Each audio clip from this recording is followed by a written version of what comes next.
మీకు మీ కుటుంబ సభ్యులకు నూతన సంవత్సర మరియు సంక్రాంతి శుభాకాంక్షలు.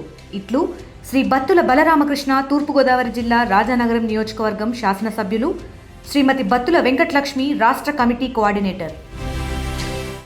ఆర్టీవీ ప్రేక్షకులకి we wish you a very happy and prosperous new year. ఈ కొత్త ఏడాదంతా మీకు రంగులమయంగా ఉండాలి అండ్ మీరు అనుకున్న లక్ష్యాలన్నీ నెరవేరాలని మనస్ఫూర్తిగా కోరుకుంటూ once again we wish you a very happy and successful new year.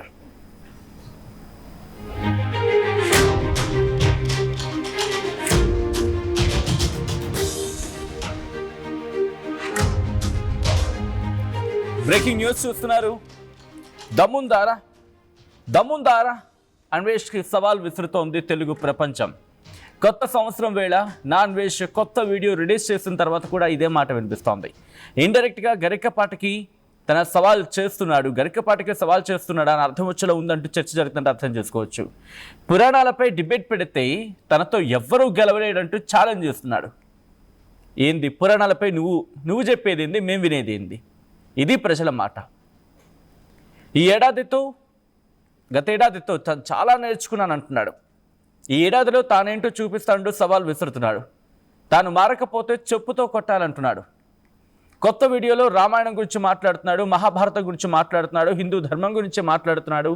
Anvesh sympathy game play చేస్తున్నానని చెప్పి హిందూ సంఘాలు ఆగ్రహాన్ని ఇక్కడ వ్యక్తం చేయడం జరుగుతోంది. అన్వేష్ను వదిలేది లేదంటున్న హిందూ సంఘాలు ఇప్పటికే 2-3 వీడియోలు చక్కర్లు కొడుతున్నాయి. వాటిని మనం అథెంటికేట్ చేయలేము, బట్ ఆ వీడియోస్ ప్రకారం ఎవరితో మాట్లాడుతూ మీరంటే మాకు ఒకప్పుడు నచ్చేవారంటే కానీ ఇప్పుడు లేదు అని చెప్పి ఒక కైండ్ ఆఫ్ వీడియో అఫ్కోర్స్ మీరు చూసుంటారు. So coming back to the subject here, ఏమంటాడంటే నేను మహాభారతం చెప్పాను, నేను నెక్స్ట్ రామాయణం చెప్పబోతున్నాను 2026లో, ఆ తర్వాత భాగవతం చెప్తాను అంటున్నాడు. సీదా సవాల్ ఇక్కడ, సీదా సవాల్. Can you answer mister Anvesh? Mahabharatam చదివాను అన్నావు కదా, మహాభారతం చదివిన నోరు ద్రౌపదిని ఎలా అంటావురా? మహాభారతం చదివిన నోటితో కొద్దో గొప్ప తెలిసిన జనాలే ద్రౌపదిని ఒక మాట అంటేనే భరించలేకపోతూ ఉంటే నువ్వు ద్రౌపది దేవిని ఎంత మాట అన్నావు?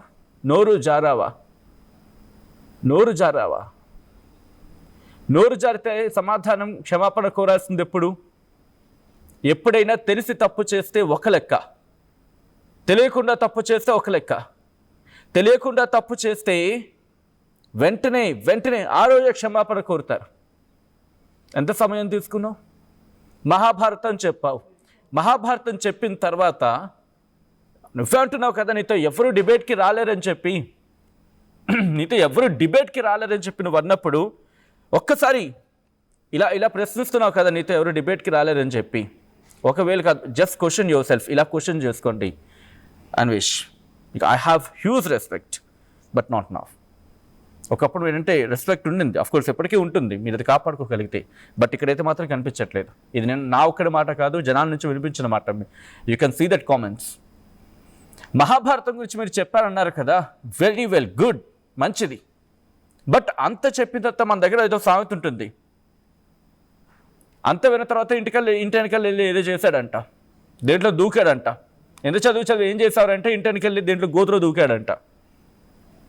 అలాగా మహాభారతం చెప్పారంటున్నారు కదా, మరి మహాభారతం చెప్పిన నోరు ఎలా అంటుంది అన్వేష్ ద్రౌపది దేవిని? మీరు అనలేదని కొట్టిపారేయచ్చు, మీరు క్షమాపణ కోరచ్చు. మీరు అన్నది ఇక్కడ సమాజం విన్నది. వినకుండా మీ మీద ఎంత కోపం రాలేదు, మీరు అనకుండా మీ మీద ఎంత ద్వేషం రాలేదు. ఈరోజు పడిపోతున్న నెంబర్లే చెప్తున్నాను అన్వేష్, మీరు వెలగబెట్టిన ఘనకార్యం.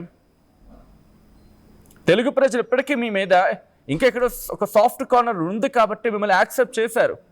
మిమ్మల్ని కిందకి లాగేయడం ఉద్దేశం కాదు ఇక్కడ. ఎందుకంటే మీకొక బుద్ధి వచ్చేలా చేయాలి అనేది వాళ్ళ ఇంటెన్షన్ తప్ప, మిమ్మల్ని ఇక్కడ తీసుకొచ్చి ఈ పాటికి వేరే వాళ్ళు అయ్యి ఉంటే అట్టుడుకుపోయేది మీ స్థానంలో వేరే వాళ్ళు ఉండుంటే. మీ మీద ఉన్న ప్రేమ, మీ మీద ఉన్న అభిమానమే ఇంకా మిమ్మల్ని కాపాడుతోంది. ఈరోజు మీరు అంటున్నారు రామాయణం చెప్తానని చెప్పి, ఒక మాట అడిగినా సీదా ఒక్క మాట, మీరు మహాభారతం చెప్పిన అంటే మహాభారతం పూర్తిగా చెప్పారు అన్నారు కదా మీరు, మహాభారతం పూర్తిగా చెప్పిన వ్యక్తి ద్రౌపదిని ఎలా ప్రశ్నిస్తారు, ద్రౌపదిని ఎలా అంటారు ఆ నోటితో? మీరు మహాభారతం అంతా చదివిన వాళ్ళు అంటున్నారు కదా, మహాభారతం అంతా చదివిన తర్వాత మీరు ద్రౌపది అమ్మవారిని ఎలా ప్రశ్నిస్తారు? ప్రశ్నించడం కాదు, అంత భూతు పదాన్ని ఎలా ఉపయోగించగలుగుతారు అన్వేష్? ఇప్పుడు రామాయణం చెప్తా అంటున్నారు, రామాయణం చెప్తాను ఇంటెన్షన్ ఉన్న వ్యక్తి సీతాదేవిని అంత మాట ఎలా అంటారు అన్వేష్? ఆ తర్వాత నేను ఏదో కాంటెక్స్లో అన్నాను, కాంటెక్స్ట్ గురించి కాదు ఇక్కడ. మీరు అనేసారు, మీరు అనేసిన తర్వాత పోనీ వెంటనే ఏదో తప్పు అయిపోయింది నోరు జారని చెప్పి ఆ వీడియోలో నన్ను ఉంటే కనుక పోనీ క్షమాపణ ఇప్పుడు అది కూడా కాదు. ఎంత సమయం తీసుకున్నారు అన్వేష్ మీరు? కించిత్ అయినా మీలో ఆత్మ పరిశీలన ఉండిందా? ఎప్పుడు చూడు ఒక బూత్ అనేస్తే సరిపోతుందని చెప్పి మీ భావన ఈరోజు మిమ్మల్ని ఈ సిచ్యువేషన్కి తీసుకొచ్చింది. అయినా ఎప్పటికైనా మీ అహంకారం తగ్గుతుందో ప్రశ్నించుకోండి. బహుశా ఎవరు ఒకరినో వేరే వాళ్ళని అనడం కాదు. నెత్తికెక్కిన అహంకారం మనల్ని నిలువెత్తు ముంచేస్తుంది అన్వేష్. మీరు దేశ పర్యటన చేయొచ్చు, భేష్ సభాష్, మా తెలుగు అబ్బాయి మా అన్వేష్. నేను గతంలో కూడా చెప్పాను, నేను మిమ్మల్ని నాకు ఎగ్జాంపుల్గా చెప్పారు నా ఫ్రెండ్స్ చాలామంది. అరే చూడు ఎంత భాషని, ఎంత యాసని, ఎంత బాగా మాట్లాడుతున్నావు, నువ్వెందుకు ప్రయత్నం చేయకూడదని చెప్పి ఆ స్థాయికి మీరు తీసుకువెళ్ళారు మమ్మల్ని అందరినీ. తెలుగు వాళ్ళని ఒక proud moment. If somebody shows your profile we will say that, we will definitely say that he is our guy. కానీ ఈరోజు చెప్పుకుంటే ఆలోచించేలా చేశారు కదా. మీరు అంటున్నారు మీరు హిందూ అని చెప్పి. ఎప్పుడు మీరు ప్రారంభించారో చేతిలో ఒక వినాయకుడి బొమ్మ తీసుకోవడం, ఒక చిన్న భగవద్గీత పట్టుకోవడం? మీరు సింపతి ప్లే కార్డ్ అవసరం లేదు. మన తెలుగు ప్రజలు తప్పు అయిపోయిందిరా అని చెప్పి ఇలా లంపలేసుకుంటే క్షమించే మనస్తత్వం. కానీ స్టిల్ మీరు ఎప్పటికీ ఏమంటున్నారు? మీరు శాపనార్థాలు పెడుతున్నారు. ఎవరికి శాపనార్థాలు పెడుతున్నారు? మీకు అన్నం పెట్టిన జనాలకి శాపనార్థాలు పెడతారా? ఇది కదా వాళ్ళు అంటోంది. వీళ్ళు ఒకసారి కామెంట్స్ చూడండి. మీరు చదువుతారు కదా, మీరు రిప్లైలు ఇస్తూ ఉంటారు కదా. మీరు ఆయన క్షమించారు, నన్ను క్షమించకపోతే 2026 అలా అయిపోతుంది, ఇలా అయిపోతుంది. ఎందుకు ఈ శాపనార్థాలు పట్టించుకుంటారు జనాలు?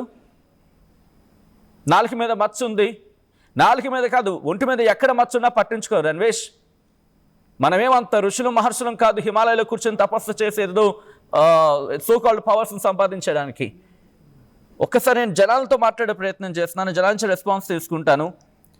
సో తను ఏమంటాడంటే కనుక, ఆల్రెడీ మీరు ఆ వీడియో చూస్తుంటారు నిన్న మాట్లాడిన సందర్భంలో. స్టిల్ ఇప్పటికీ ఈయనతో ఎవరు డిబేట్కి వచ్చినా కూడా ఓడిపోతారట. మాట్లాడే ప్రయత్నం చేద్దాం. 040693166611 040693166622. అఫ్ కోర్స్ న్యూ ఇయర్ పూట ఈ డిబేట్ అనేది కాస్త ఇబ్బంది ఉంటుంది. బట్ ఆ మనిషి అన్న మాటని మీరు ఎలా చూస్తారు? యాక్సెప్ట్ చేస్తారా?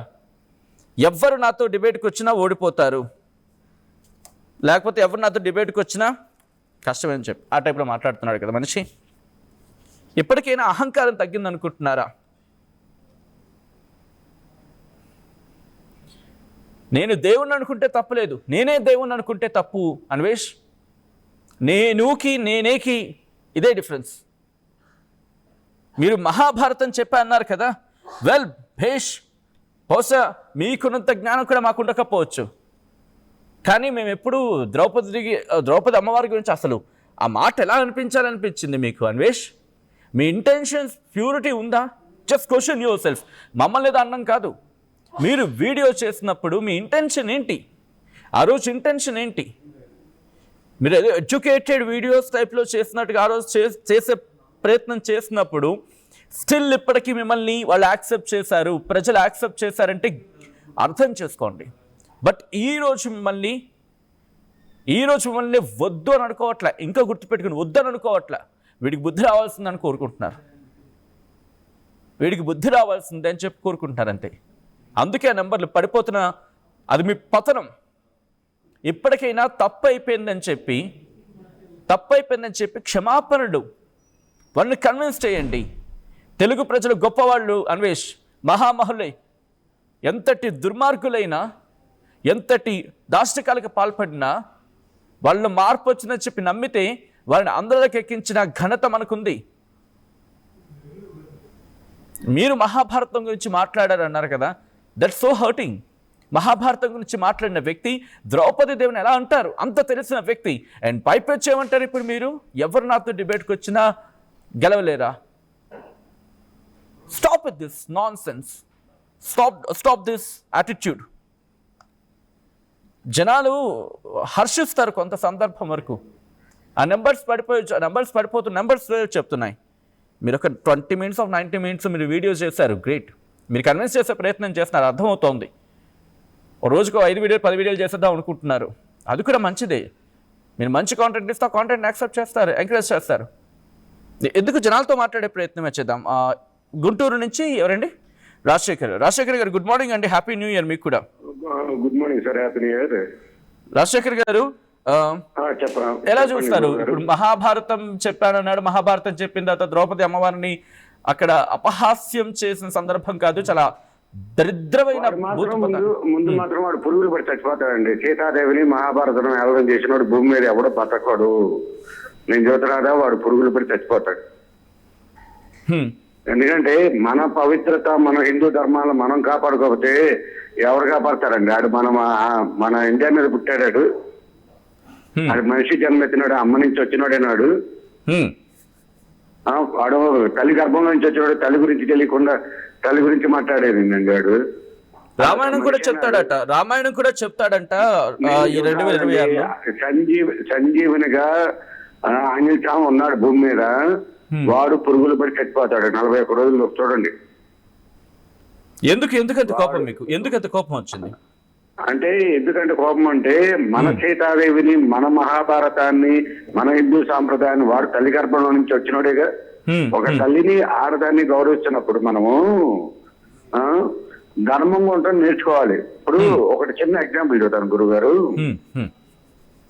విషమెత్తే ఆమె మామూలుగా ఏదైనా పరుపు రుచి చేసి పిల్లల్ని పోషించుకోవాలి. నిజాయితీకి ఏంది, గడవకపోతే అడుక్కొని పిల్లల్ని పోషిస్తుంది. ఏది గొప్ప అంటారు? ఏదైనా ధర్మబద్ధంగా చూసుకుంటే ఏ పనైనా గొప్పది. గొప్పదే కదా. అడుక్కొని పిల్లల్ని పోషిస్తుంది. అక్కడ పని లేదు, అడుక్కొని పెడుతుంది. దొంగతనం, లండితనం, వేరే పని చేయట్లేదు కదా. దయచేసి కొన్ని అభ్యంతరకర పదాలు మినహాయించే ప్రయత్నం చేయండి, ఎందుకంటే చాలా మంది చూస్తారు కాబట్టి మహిళలు ఇబ్బంది పడే అవకాశం ఉంటుంది. నేను ఒకటే చెబుతున్నాను, వాడు అన్నదానికి నడి రోడ్డు మీదకి వచ్చి కర్పూరం పెట్టి అందరిని క్షమించమని అడగండి. వాడు క్షమించమని అడగకపోతే వాడు బతుకు వ్యర్థం, వాడు పురుగులు కూడా చచ్చిపోతాడు జీవితంగా. సరే, తన ఎలా వెళ్తాడనే తన ఇష్టం. కానీ ఇక్కడ నా ప్రశ్న ఏంటంటే అండి, మహాభారతం రామాయణ విషయంలో ఎవరు వచ్చినా సరే డిబేట్లో నన్ను గెలవగలరని అర్థం వచ్చేలా మాట్లాడుతున్నాడు. అంటే ఇండైరెక్ట్ గా ఇటు గరికపాటి వరకు లేకపోతే మన వాళ్లకు ఒక సవాల్ విసురుతున్నట్టుగా భావించాలి. ఇది ఏమండి, గురువుల్ని అనకూడదండి. గురువు అనేవాడు చాలా పవిత్రమైన వాడు నా లెక్కలో. గురువు ఎవరైనా మంచి మాటలు చెప్పేవాడు కాదు. ఒకవేళ ఇది డైరెక్ట్ గాను ఇండైరెక్ట్ గాను ఒకవేళ గరికపాటి గారిని అనుకుంటే కనుక, వారిని కనుక అనుకుంటే నిజంగా గరికపాటి వారితో కనీసం కూర్చొని మాట్లాడగలరా? వాడు బతుకు దేనికండి? గడ్డి పరకు కూడా అనవసరం అండి వాడితో మాట్లాడటం కూడా. వాడు గడ్డికి కూడా పనికిరాడు, మనం ఆవులు చేసే మేత కింద కూడా పనికిరాడు. వాడు మనిషి జన్మ ఎత్తితే, వాడికి పశ్చాత్తాప నిజంగా ఉంటే, మానవ జన్మ ఎత్తితే మనం మన హిందూ ధర్మాలు అనేంత దమ్ము, ధైర్యం, భగవద్గీత పట్టుకొని ప్రమాణం చేయమను, రామాయణం పట్టుకొని ప్రమాణం చేయమను. నేను చేసింది మమ్మాడి తప్పే అంటాడు. ఇప్పుడు రామాయణం, మహాభారతం ఏం చెబుతుంది? మన జీవితాలు ఎట్లా జరుగుతాయో అన్ని వేల సంవత్సరాల కథ చెబుతుంది. అవే జరుగుతాయి కాదన్ను. కాకపోతే వాళ్ళు యాక్చువల్గా చెప్పాలంటే దేవుళ్ళే మానవ రూపంలో వచ్చిన వాళ్ళు జన్మ తీసుకొని వచ్చారు. ఇప్పుడు కలియుగం, త్రేతాయుగం, ద్వాపరయుగం ఇవన్నీ జరుగుతున్నప్పుడు మంచి ఉండిద్ది, చెడు ఉండిద్ది కాదన్ను. దాంట్లో పవిత్రత అనేది ఉండాలిగా. కానీ ఒకవేళ ఆయన ప్రవచనాలు అంటే ఆల్రెడీ మహాభారతం గురించి మాట్లాడాడు అన్నాడు. మహాభారతం ఇలా ముగిసిందో లేదో, ద్రౌపది అమ్మవారిని అంత పెద్ద మాట అన్నాడు. ఇటు రామాయణం మొదలు పెడతాడట. మరి రామాయణం మొదలు పెడితే ఆయన ప్రవచనాలు వింటారా? వాడు బొందాడు, వాడు అప్పుడు దాకా ఉంటే కదండి భూమి మీద. ఇప్పుడు ఆడదాన్ని గౌరవించలేనోడు మనిషి భూమి మీద ఎవడు ఉండడు. మహాభారతంలో ఏం జరిగింది చెప్పండి? ద్రౌపదిని అంతమంది చేసే కురుక్షేత్ర యుద్ధం చేయగా మొత్తం నాశనం అయిపోయారా? అంతే కదా. సీతాదేవి అమ్మవారిని పట్టుకొని వెళ్ళాడు, రావణాసుడు మొత్తం అయిపోయాడా? ఆయన కూడా అదే అంటున్నాడు కదా, నేను అలాగే అన్నాను తప్ప ఎక్కడ అఘాయిత్యం జరిగిందనో లేకపోతే. వాడు తప్పులు దొల్లాడండి, చాలా తప్పులు మాట్లాడాడు. ఓ పుస్తకాన్ని తీసుకొచ్చి ఇష్టం చేశాడు. వాడు ఎక్కడి నుంచి వచ్చాడు చెప్పమనండి. ఇప్పుడు అవుట్ ఆఫ్ కంట్రీలు అంటే అవి పాడైపోయినాయి. అవుట్ ఆఫ్ కంట్రీలు చెల్లి అక్క మానవ మర్యాదలు మనకు అందరూ ఉన్నారు. అక్క పిన్ని చెల్లి అమ్మ తల్లి అందరూ భవబంధాలు ఉన్నాయి. అవుట్ ఆఫ్ కంట్రీలు ఏమున్నాయండి భవబంధాలు? ఉన్నాయంటారా భవబంధాలు వినిపించారు. బట్ వాళ్ళే బాగుపడుతున్నారు, అక్కడే ఎటువంటి అఘాయిత్యాలు జరగట్లేదు అనేది ఒకటి గుర్తుంచుకోండి గురువు గారు. ఉన్న దాంట్లో తృప్తిగా కడుపు నిండా తిని కడుపు నిండా నిద్రపోయినాడు మంచోడు. 1000 కోట్ల మంచి మాట మాట్లాడారు. టెన్షన్ గా బతికి మామూలుగా రోగాలు వచ్చి కావటం కదండి. 1000 కోట్లు ఉన్న వచ్చి ధర్మం చేస్తాడు. ధర్మంగా లేనోడు చేస్తాడు. 10 రూపాయలైనా సరే. ఇప్పుడు నేనున్నాను, 10 రూపాయలైనా లేనోడికి ఇవ్వచ్చు, తప్పలేదు. నా సమస్య దగ్గర 10 రూపాయలు ఇచ్చినా రూపాయలు ఇచ్చినా నాకు ఆత్మతృప్తి ఉండింది. అర్థమైందా గురువు గారు? Right, thank you so much Rajasekhar గారు కాల్ చేసి మీ అభిప్రాయం వ్యక్తం చేసే ప్రయత్నం చేసినందుకు. నెక్స్ట్ విజయవాడ నుంచి జనార్దన్ కాల్ చేశారు. జనార్దన్ గారు నమస్తే అండి. నమస్కారం అండి. జనార్దన్ గారు మీకు ముందుగా హ్యాపీ న్యూ ఇయర్ అండి.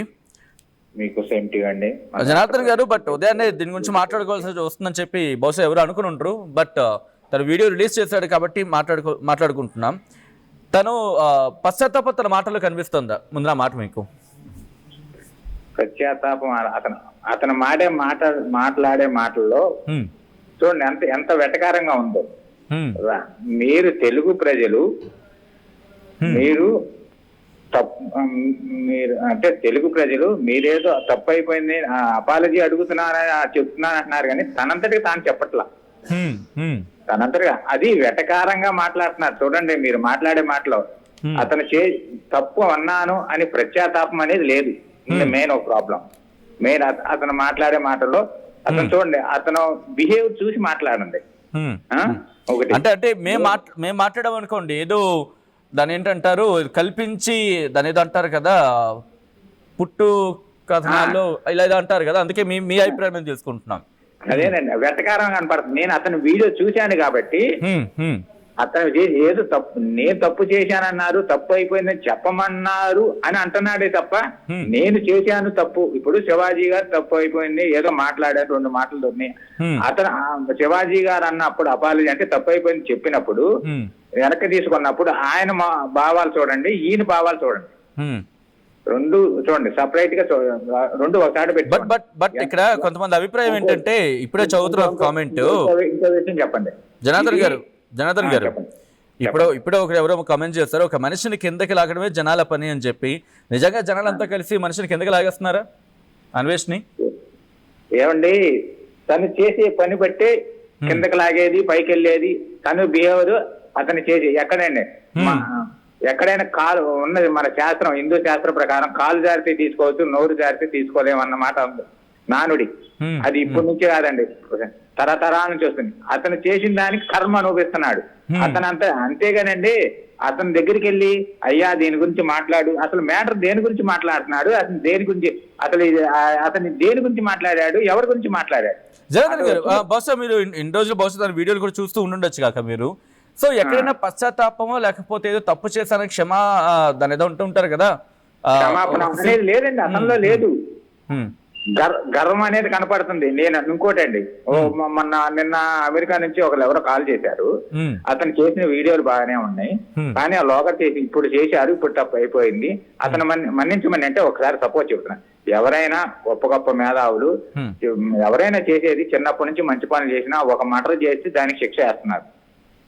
చిన్న విషయం చూడండి, శిక్ష వేస్తున్నారు. చిన్నప్పటి నుంచి తప్పులు చేస్తే శిక్ష ఇట్లా, ఒక తప్పు చేస్తే దాన్ని శిక్ష వేస్తున్నారు. అలానే ఇతనికి ఎన్ని తప్పులు చేసి ఎన్ని ఒప్పులు చేసినా, ఎంత కరెక్ట్ చేసినా, ఎంత మంచి చేసినా చేసిన దానికి శిక్ష అనుభవించాల్సింది. ఓకే, బట్ అంటే తను అంటుంది ఏంటంటే కనుక గత ఏడాది నేను మహాభారతం చెప్పాను, నేను ఎవరు చూసారా ఎవరు చూడలేదు, అఫ్ కోర్స్ ఎవరు చూడలేదు మహాభారతం, చూడకపోయినా నా మనసు కోసం ఒక ఒంటిపూట ఉపవాసం ఉండి మరి నేను చేశాను, అంత నిష్ఠగా చేశాను నేను. కాబట్టి ఇప్పుడు నేను మళ్ళీ రామాయణం ప్రారంభిస్తాను అని చెప్పి అంటున్నాడు. ఒకవేళ తను రామాయణం చెబితే కనుక చూస్తారా? తను రామాయణం చెప్తే మీరు హర్షిస్తారా? చూడండి, దెయ్యాలు వేదాలు వల్లించినట్టుండిద్దండి. అంతే, మనం ఎక్కువ మాట్లాడకూడదండి. ఇంకోటండి, ఇతని గురించి ఎక్కువ డిస్కషన్ వేస్ట్, ఇంత అనవసరం సార్. అతను రావాలి, అతనికి చేసిన దానికి పనిష్మెంట్ ఇవ్వాలి అంతే తప్ప ఇతని గురించి అనకూడదు. కానీ సార్, అతను ఏదో చెప్తున్నాడు, అతను ఇంకోటి అతను చేసేది ఏంటంటే వాడు పెట్టిన వీడియోలందరూ మనం చూస్తున్నాము, వాడికి డబ్బులు వెళ్తున్నాయి వాడు, అంతేగాని ముందు వాడిని డిస్కనెక్ట్ చేయాల్సిందే అంతే తప్ప వాడు పెట్టిన చెత్త వీడియోలందరూ చూస్తున్నాడు సార్. అంతే వెటకారంగా మాట్లాడుతున్నాడు. ఎప్పుడో రామాయణం పెట్టాను, ఇప్పుడు అతనికి ఏం తెలుసండి? ఏమి తెలియకేగా. పోనీ వాళ్ళ అమ్మ పేరేంటి, ఇతని పేరేంటి, వాళ్ళ అమ్మ పేరేంటి? పోనీ అతను వేరే దేశం, వేరే కంట్రీ వెళ్ళాడు, అక్కడ అలాంటి డ్రెస్ వేయించవచ్చు వాళ్ళ అమ్మ చేత, వాళ్ళ చేత డ్రెస్ వేయించవచ్చు అలాంటి. ఎందుకంటే ఒక్క నిమిషం క్షమించాలి కాక వాళ్ళ అమ్మగారి గురించి ఏం మాట్లాడద్దు. ఎందుకంటే ఏ తల్లైనా తల్లి మహిళే కాబట్టి వాళ్ళ అమ్మగారి గురించి మనం మాట్లాడే ఎవరికీ లేదు. వాళ్ళ అమ్మగారి గురించి మాట్లాడలేదు సార్. ఎందుకంటే మనం పద్ధతిగా ఉండాలి. తప్పు చేస్తుంది అయితే కనుక తనని వాళ్ళ అమ్మగారు నేను అంటలేదు సార్. వాళ్ళ అమ్మ చీర కట్టు పద్ధతిగా ఉంది. అలా పద్ధతిగా ఉంటే తప్పేంటి? అది ఏంటంటే ఒకటి అందరూ మన అమ్మలాగా అంటారు. ఒక ఆమెనిది అనకూడదు, కానీ నేను నా భర్త దగ్గరే ఉంటాను ఇంకోటి చెప్పేదండి. అనకూడదు కానీ నేను భర్త దగ్గర వేరే వాళ్ళు చూడకూడదు. కానీ ఆమెనిది నాకు అసలు మైండ్ పోయిద్దండి. నన్ను చూస్తే కిక్కు రావట్లేదు అంటది. అసలు ఏమనిద్దో, అన్నదమ్ములనిద్దో ఏంటనిద్దో పిచ్చగా ఉందండి. అసలు ఈ డిబేట్ కోసం చేస్తే ఇలాంటి వాళ్ళని సపోర్ట్ చేసే వాళ్ళని కూడా అసలు ఏమనాలో, ఏం చేయాలో, ఏమనాలో కానీ అర్థం కాని పరిస్థితి. నేను పద్ధతిగా ఉండాలంటారు, కానీ ఎదటవాడికి బాగోపోతే వాడిని నేను చూడాలంటారు. ఏంటి సార్, ఏం పద్ధతిగా లేదు కానీ అతను మాట్లాడే మాట రాంగ్. అది అపాలజీ అడుగుతుంది కాడా వేటకారంగా అడుగుతున్నాడు, అది కరెక్ట్ కాదు. అతను రామాయణం చేతి వినేవాళ్ళు లేరు. నేను చిన్నప్పటి నుంచి చెప్పొచ్చు కదా. అంటే ఇక్కడ మహాభారతం నేను చెప్పాను, ఇక్కడ నెక్స్ట్ రామాయణం చెప్పబోతున్నాను 2026లో. ఆ తర్వాత భాగవతం కూడా చెప్తాను, నాతో ఎవరైనా డిబేట్కి సిద్ధమైన కైండ్ ఆఫ్ సవాల్ లాంటిది మాట్లాడుతున్నాడు కదా. అంటే నేను దేనికైనా సిద్ధం, లేకపోతే మాట్లాడడానికి సిద్ధం అనే టైప్లో మీరు ఎలా చూస్తారు అంశాన్ని? సార్, ఇందులో ఒక అతనికి ఉపయోగపడేది ఉంది సార్. ఆ రామాయణం నేను చూస్తాను, చూడండి, ఆ వీడియోలు చూసి నాకు డబ్బులు వస్తాయి అని మనల్ని ట్రాక్ లో పెడుతున్నాడు సార్. అది మనం అర్థం చేసుకోవట్లా. నేను రామాయణం చేస్తాను చూడండి అంటే ఎంతమంది చూస్తారు? ఏదో అది పిచ్చో మంచో తర్వాత సంగతి. అతనికి ఉపయోగపడుతుంది, మనల్ని ట్రాక్ లో పెడుతున్నాడు అంతే తప్ప ఏమి లేదండి. Okay thank you so much Janardhan గారు కాల్ చేసినందుకు. నెక్స్ట్ అమరావతి నుంచి నరసింహ కాల్ చేస్తున్నారు. నరసింహ గారు నమస్తే అండి. నమస్తే అండి. నరసింహ గారు, కొత్త సంవత్సరం పూట మళ్ళీ మొదలు పెట్టాడు. కొత్త సంవత్సరం కొత్తగా ఉంటుంది, దాంతోపాటు నన్ను క్షమించండి, క్షమాపణ కోరుతాను చెప్తూనే ఇటు నాతో పాటు ఎవరైనా చర్చకు సిద్ధం, అంటే నాతో చర్చకు వస్తే కనుక నన్ను ఓడించలేరు అని అర్థం వచ్చేలాగా, భావం వచ్చేలా మాట్లాడుతున్నాడు. ఎలా చూస్తారు అంటే మనుషులు ఏమైనా ఆ క్షమాపణ కోరుతున్నట్టు ఏమైనా అనిపిస్తుందా మీకు? సార్, అసలు అతనికి క్షమాపణ చెప్తే దానికి శివాదేవి మాట్లాడినందుకు అతను అర్హుడే కాదు. సీతాదేవి గురించి మాట్లాడినందుకు అతను అసలు అర్హుడే కాదు. అతను అంతా పాశ్చాత్య దేశాల్లో నగరానికి ఒక అమ్మాయిని పెట్టుకొని, బీటుల మీద పెట్టుకొని విద్యాస్త సీతాదేవి గురించి అతను ఏం తెలుసండి అతనికి? అతనికి ఇప్పుడు తెలియదు. అతను జీవిత శర్మాంకంలో ఇచ్చుకొస్తాడు కదా, అప్పుడు తెలిసింది ఒక సీతాదేవి. కానీ సీతాదేవి నేనేం అనలేదు కదా, ద్రౌపది దేవి నేనేం అనలేదు కదా. అప్పుడు అలా చేశారు కాబట్టి అలా అయ్యారన్నాను తప్ప ఎక్కడా నేను ఈ పదాన్ని ఎక్కడ ఉపయోగించలేదు కదా అనేది తన మాట. మీరేమంటారు అప్పుడు? అంటే మీరు విన్నారా తన అన్న మాటలని? అతను ప్రతి విషయంలో కూడా మన భారతదేశం గురించి, మన సంస్కృతి, మన విలువల గురించి, భారతదేశ విలువల గురించి అతను తప్పుగానే మాట్లాడతాడండి. ఇక్కడ ఏమన్నంటాడు, మరి పిచ్చోడ ఇక్కడ ఆ విలువలు ఉండబట్టే ఇంతమంది ఇన్ని మతాలలో ఇన్ని స్వేచ్ఛగా పొందుతున్నారు. అక్కడ ఎక్కడ పొందుతున్నారు కూడా? ఆ దేశాల్లో విలువలు ఉన్నాయా? విలువలు ఉన్నాయి అసలు ఆ దేశాల్లో? డబ్బు డబ్బు డబ్బు డబ్బు. అక్కడ డబ్బు ఉంటేనే పద్ధతి జరుగుతుంది. ఇక్కడ డబ్బు కానీ లేకపోయినా కానీ పర్వాలేదు. ఒక మాట క్లారిటీ ఇచ్చే ప్రయత్నం చేయండి. ఇంత తెలుగు ప్రజలు ఆదరించబట్టే కదా తను అక్కడ అలా వెళ్ళగలుగుతున్నాడు అలా అనుకుంటున్నారా? లేకపోతే తను ఏమంటాడు, నేను ఏమండి సబ్స్క్రిప్షన్ ఏమో అడగలేదు కదా, ఎప్పుడు సబ్స్క్రైబ్ చేయమని అడగలేదు కదా. అవునండి, అతనే చెప్పుకుంటాడు. టూర్ కి వెళ్ళటానికి డబ్బులు లేకపోతే ఇదే పేరు డబ్బులు వేసారు. ఆ స్టేజ్ నుంచి నువ్వు ఇలా 8 కోట్లు సంపాదించావు, 8 కోట్లు అన్నాలు వస్తాయి పిచ్చాడా? 8 కోట్లు అన్నాలు వస్తాయి. Okay, right. అంటే ఇక్కడ డిబేట్ కి ఎవరైనా సిద్ధమే, అంటే ఎవరితోనైనా, అది మన గరికపాటి గారు కావచ్చు, లేకపోతే బహుశా ఎందుకంటే ప్రవచనకర్తలుగా మనకి ఇప్పుడు తెలుగు రాష్ట్రాలు దిగ్గజాలుగా కనిపిస్తున్న ప్రముఖమైన పేర్లలో చాగంటి గారు, అలాగే గరికపాటి గారు, వీళ్ళిద్దరు పేర్లే కదా అక్కడ వినిపించేవి. మాట్లాడి అత్యంత మాట్లాడి గరికపాటి గారు నన్ను మాట్లాడి అనొచ్చా? విమర్శించండి, తప్పులేదు. ఆయన విమర్శించండి, ఆ మాటలు మాట్లాడచ్చా? అది తప్పు కదా. ఆయన ఎంతో మందికి పొద్దున్నే లేచిన కాడి నుంచి హితబోధం చేస్తా ఉంటాడు. భగవంతుడి గురించి కానీ, మనిషి విలువల గురించి కానీ, ఎట్లా ఉండాలమ్మా అని హితబోధం చేస్తా ఉంటాడు. నీకు రిటర్న్ ఇష్టం లేకపోతే మానేసి. బట్ అంటున్నాడు కదా, నేను ఆయన చెప్పేది కూడా వింటాను, ఆయన చెప్పేది కూడా నేను ఫాలో అవుతాను, ఆయన చెప్పేవి నాకు ఇష్టమే అని చెప్పి అంటున్నాడు కదా నేను రీసెంట్ గా రిలీజ్ చేసిన వీడియోలో. ఇప్పుడు స్కోర్ పడిపోతుంది కాబట్టి ఇప్పుడు అవి కూడా హేళనగా మాట్లాడుతున్నాడండి. ఇంతకుముందు ఆయన గారు చెప్పినట్టు ఇంతకుముందు మాట్లాడిన ఆయన హేళనగా మాట్లాడుతున్నాడు. తప్పు. నువ్వు చివరి దశలో ఇక్కడ రావాల్సింది అన్వేషణ. నువ్వు చివరి దశలో భారతదేశం రావాల్సింది. అప్పుడు నుంచి దీనికి తల్లి, వదిన, చెల్లి విలువల్లో, ఆడబూతులు విలువల్లో. Right. Thank you so much Narasimha garu, Amaravati నుంచి కాల్ చేసినందుకు. కొన్ని కామెంట్స్ వస్తున్నాయి. నెక్స్ట్ వైజాగ్ నుంచి గోవింద్ కాల్ చేస్తారు, కాల్ తీసుకుందాం. బట్ ఒక కామెంట్ చదివి వినిపించే ప్రయత్నం చేస్తాను. ఇది సీతాదేవి ద్రౌపది గురించి కాదు, వాడు మాట్లాడే వల్గారిటీని అందరూ ద్వేషిస్తున్నారు, వాడి సమాజానికి చాలా ప్రమాదం అని చెప్పి ఇటు ఇంకొంతమంది కామెంట్ చేస్తున్నారు. ఎటకారం ఎక్కువగా ఉంది కానీ దేవుడి మీద కాదు అనేది ఇంకొంతమంది మాట. ఇంకొంతమంది ఏమంటున్నారు? ఎస్, ఆ కమెంట్స్ మిగతా నుంచి చదివే ప్రయత్నం చేస్తాను. నెక్స్ట్ వైజాగ్ నుంచి గోవింద్ కాల్ చేస్తున్నారు. గోవింద్ నమస్తే అండి, గుడ్ మార్నింగ్ సార్. నమస్తే సార్. ఇక్కడ మీకు happy new year. Happy new year sir. Thank you sir. Govind గారు, నా అన్వేష్ గారికి అతనికి సనాతన ధర్మం మీద నమ్మకం లేకపోతే అతని ఇష్టం, అతను ఏ ధర్మాన్ని నమ్మకం వచ్చిందని మనం తప్పుపట్టాం. కానీ ఇతర ధర్మాలను గౌరవించాలి. అది హైందవ ధర్మం. ఇక్కడ తను అదే అంటున్నాడు కదా, అసలు మీరెవరు నేను హిందూ కాదని చెప్పడానికి. అవును సార్. ఇప్పుడు అతను సీతాదేవి కోసం, ద్రౌపది గారి కోసం ఎలా మాట్లాడాడు, దేశం కోసం ఎలా మాట్లాడుతున్నాడు సార్ అసలు. మొన్నటి వరకు అతను చేసిన వీడియోలు చూసాం కదా.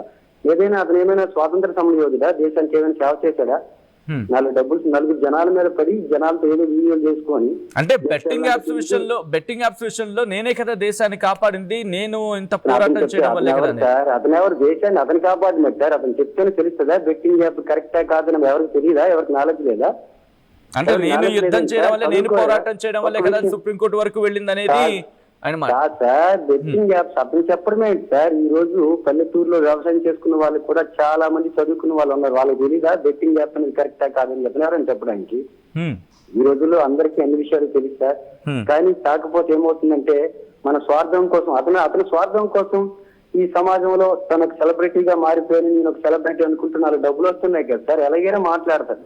అతను ఏమి స్వాతంత్ర సమరయోధుడు కాదు, దేశానికి పోరాడింది ఏమి లేదు. అతని కోసం డబ్బులు సంపాదించుకుంటున్నాడు తప్ప అతను ఎవరికి ఏమైనా సర్వీస్ ఏమైనా చేశాడు సార్? ఫ్రీగా ఎవరికైనా సరే. అతను ఎవరు సార్ దేశం కోసం తప్పుగా మాట్లాడడానికి, సీతాదేవి ద్రౌపది దేవి కోసం మాట్లాడడానికి అతను ఎవరు అసలు? అతనికి ఏం సంబంధం? అతను మేమందరం నమ్ముతున్నాం సార్, మాకు హైందవ ధర్మం అంటే ఇష్టం, మేము నమ్ముతున్నాం. మిగతా మొత్తరికి వాళ్ళ దేవుళ్ళు ఇష్టం, అది తప్పు కాదు. కాకపోతే మా మనోభావాలు దెబ్బతినవా? అతను నేను అంటాను, వాళ్ళ ఇంట్లో ఎవరికైనా వాళ్ళ కోసం మనం తప్పుగా మాట్లాడితే అతను వింటాడా? ఊరుకుంటాడా? అతనికి ఏంటి సంబంధం అసలు? మనం మాట్లాడామంటే రెస్పాన్సిబిలిటీగా ఉండాలి. నేను బెట్టింగ్ యాప్స్ ఆఫ్ చేశానని చెప్పినవరండి ఆఫ్ చేయడానికి? ఏమైనా రాజ్యాంగమా లేదంటే రాజ్యాంగం రచించాడా? ఇలాంటి వాళ్ళు సార్ అసలు దేశ బహిష్కరణ చేయాలి సార్. అసలు దేశ బహిష్కరణ చేయాలి మన వల్ల ఎవరికైనా. అతను ఏమైనా బెట్టింగ్ యాప్స్ ఆఫ్ చేశాను, నా వల్ల కొన్ని చాలా మందికి అన్ని విషయాలు తెలుస్తాయి, ఇతను తెలియకపోతే ఎవరు తెలియదు. ఇతను ఒక్కడే దేశ విదేశాలు తిరుగుతున్నాడా? ఆ దేశంలో ఉన్న వాళ్ళు ఇంతకు ముందల్లా ఇండియా నుంచి వెళ్ళలేదా? ఎవరికి తెలియలేదు. ఇలాంటి వాళ్ళకి అరెస్ట్ చేయాలి సార్, కన్ఫామ్ గా అరెస్ట్ చేయాలి, ప్రభుత్వాలు కూడా చర్యలు తీసుకోవాలి సార్, అది నా మనవి. Right right Govind, thanks for calling. Next Shirdi నుంచి నాగరాజ్ కాల్ చేస్తున్నారు. నాగరాజ్ గారు నమస్తే అండి. సార్ నమస్తే సార్. నాగరాజ్ గారు ఇప్పుడు తను ఏమంటాడంటే, నేను ఇక్కడి నుంచి ఇంకెక్కువ కష్టపడతాను, 2026 నుంచి రోజుకు 18 గంటల పాటు కష్టపడతాను, ఒక్క సెకండ్ ఒక నిమిషం తక్కువైనా చొప్పించుకోవటం అంటున్నాడు. సో ఎలా చూస్తారు? 18 గంటలు తను కష్టపడతా అంటున్నాడు. అది మీరు గమనించట్లేదు, రివర్స్ యాంగిల్ లో అతను స్టార్ట్ చేస్తున్నాడు, అది గమనించుకోవాలా. ఇప్పుడున్న సబ్స్క్రైబర్స్ అందరూ అన్ఫాలో కొట్టి దాదాపు 4 రోజులు అవుతుంది. మిగతా వాళ్ళు కూడా ఎందుకు అన్ఫాలో చేయట్లేదు, రిపోర్ట్ కొట్టట్లేదు, వాళ్ళ యొక్క వ్యక్తిత్వానికి వదిలేస్తున్నాం. కానీ ఇట్లాగా రోజు పెట్టేడిపోతుంటే దేశంలో ఎన్నో సమస్యలు జరుగుతుంటే ఆ సమస్యల మీద నరేంద్ర మోడీ గారు కానీ మా పవన్ కళ్యాణ్ గారు తెగ పోరాడుతున్నప్పుడు కనీసం ఇంగిత జ్ఞానం లేకుండా, ఈ సబ్స్క్రైబర్స్ కొంచెమైన ఆలోచన విధానం లేకుండా అతను ఒక్కరినే పిచ్చి పిచ్చి బొమ్మలతోటి ప్రేరేపణ చేసే వాటిని ఫాలో చేయడం అనేది అది చాలా చండాలంగా ఉంది. ఏమి చేయాలి? ఇప్పుడు మన మనస్తత్వాన్ని మార్చుకోవాలి. ఏదైతే సబ్స్క్రైబ్ చేస్తున్నారో వాళ్ళని చెప్తే చండాలంగా చివరికి నేను వచ్చి చూసినట్టే కదా, నేను అన్సబ్స్క్రైబ్ చేయబట్టి నేను నిలబడ్డా. వాడు నన్ను చెప్తున్నాడు, మా సీతాదేవి అమ్మవారిని అవమానించాడు, హిందూ ధర్మాన్ని హేళనగా మాట్లాడుతున్నాడు అని చెప్పి మేము సబ్స్క్రైబ్ చేసాం, రిపోర్ట్ కొట్టాం. అలాగే మీ దాన్ని ఇప్పుడే మేము హ్యాష్ ట్యాగ్ చేసి ఆల్రెడీ ట్విట్టర్ లో పోస్ట్ చేసాం, ఫేస్బుక్ లో కూడా పంపించాం, అన్ని ప్రొసీజర్స్ అన్ని చేసేసాం. ఇంకోటి కూడా ఒకటి రిటర్న్ గా మెయిల్ కూడా హోమ్ అఫైర్స్ కి రాశాను, నేను ఆల్రెడీ నిన్న రాశాను, నేను ఈ ఛానల్ కూడా తెలియపరిచాను, చాలా సీరియస్ యాక్షన్ తీసుకోమని. నెక్స్ట్ మోడీ గారు ఖచ్చితంగా ఇతని మీద చర్య తీసుకునే టైం అనేది కొన్ని గంటల్లోనే ఉంది, తొందరపడబాకండి. ఇతని మటుకు చుట్టుపట్టుకుని లాక్కొచ్చి ఇండియాలో నిలబెడతారు. ఎందుకంటే ఇంత నీచంగా ఉంది. అవండి పెద్ద ఆయన గరికపాటి ఆయన చెప్పే నీతుల కోసం పొద్దున్నే లేవగానే సుప్రభాతం వేసేసి అది చెప్పే 4 మాటలు విని ఒక సంస్కారవంతంగా నడుపుకుంటూ వెళ్తారు. అలా కాకుండా ఎంత నీచంగా మాట్లాడుతున్నా, ఆయన సవాలు జరిగింది వీరికి చదువు సంఖ్యలైన ఎలా మాట్లాడుతున్నారు. వాళ్ళ కుటుంబీకులు ఒక్కరిని ఎవరైనా సరే ఏదేది మాట్లాడే వాళ్ళు ఎవరైనా ఉన్నారో ఎవరైనా పొరపాటు ఈ రోజు కొన్ని ఛానల్ ద్వారా మాట్లాడాలి. మీ ఛానల్ ఎంతో చక్కగా కంటిన్యూ చేస్తుంది ఈ కార్యక్రమాన్ని. దీన్ని నిర్విఘ్నంగా కంటిన్యూ చేసి వారి సబ్స్క్రైబర్స్ మొత్తం తగ్గించి వారిని ఇక్కడ తీసుకొచ్చి నిలబెట్టినప్పుడు ఈ ఛానల్ ద్వారానే తిరిగి మళ్ళీ మాట్లాడాల. రైట్, తను అంటుంది అంటే మహాభారతం గురించి నేను చెప్పాను, మహాభారతం గురించి చెప్పినప్పుడు ఎవరు చూడలేదు, అయినా నాకేం పర్వాలేదు, నేను నా కోసం చేశాను, ఉపవాసం ఉండి మరీ చేశాను, ఒంటిపూట ఉపవాసంతో ఉండి మరీ చేశాను, రాబోయే రోజుల్లో రామాయణం గురించి కూడా నేను మాట్లాడబోతున్నాను ఏడాది, ఆ తర్వాత భాగవతం గురించి కూడా తను ప్రసంగిస్తాడో లేకపోతే ప్రవచనాలు చెప్తాడు. మరి ఒకవేళ కనుక అన్వేష్ ప్రవచనాలు చెప్తే మీరు వినేందుకు సిద్ధంగా ఉన్నారా? అంటే ఈ రామాయణానికి సంబంధించి కావచ్చు లేకపోతే భాగవతం. నాగరాజ్ గారు, సార్ మీ ద్వారా వింటున్న అందరికి కూడా నేను చెప్పే విన్నపం ఏంటంటే, వాడు ఉంటున్న సంస్కృతి ఏంటండి, అక్కడ వీడు మడి ఆచారాలతో కూర్చొని ఆ ఉపవాసాలు ఉండి నేను మహాభారతం చెప్పాడు వినలేదు, రామాయణం బికినీలు వేసుకొని చిన్న చిన్న చెడ్డీలు వేసుకొని రోడ్ల మీద తిరుగుతా వాడు మహాభారతం చెప్పడం వినేదండి. మనకు ఒక పద్ధతి సంస్కారం ఉంటుందండి, సంస్కారం యోగ్యత వాళ్ళు చెప్తే ఎవరైనా వింటారు, అంతేగాని వారు చెప్తే ఎవరు వింటారు? అంటే వీడు ఏంటంటే అవన్నీ ప్రమోట్ చేయలేదు కాబట్టి తిరిగి అవన్నీ ప్రమోట్ చేసుకుని పోగొట్టుకున్న సబ్స్క్రైబర్స్ మళ్ళీ తెచ్చుకోవాలా.